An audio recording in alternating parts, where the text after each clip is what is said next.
Toyota Safety Sense, or TSS, is an advanced suite of active safety features that has undergone several enhancements since its introduction in 2016, and Proactive Driving Assist is among its key features.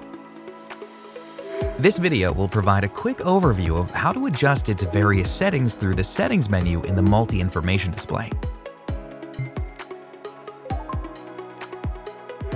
Proactive Driving Assist, or PDA, is available on certain TSS 3.0 equipped vehicles and provides gentle braking into curves as well as gentle braking or steering to help support driving tasks, such as distance control between the driver's vehicle and a preceding vehicle, pedestrian, or bicyclist.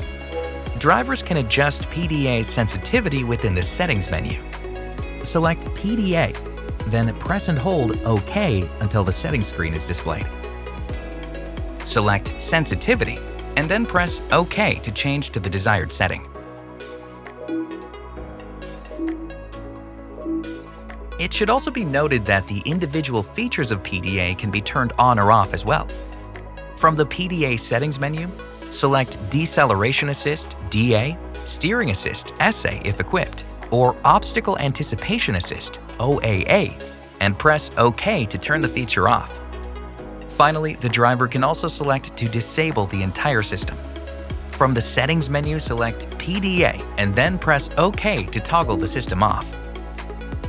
That's a quick overview of how to adjust the various settings for Toyota Safety Sense's Proactive Driving Assist. Each Toyota vehicle may differ slightly, so please refer to the owner's manual for specific system information. To learn more about Toyota Safety Sense, be sure to visit toyota.com/safetysense.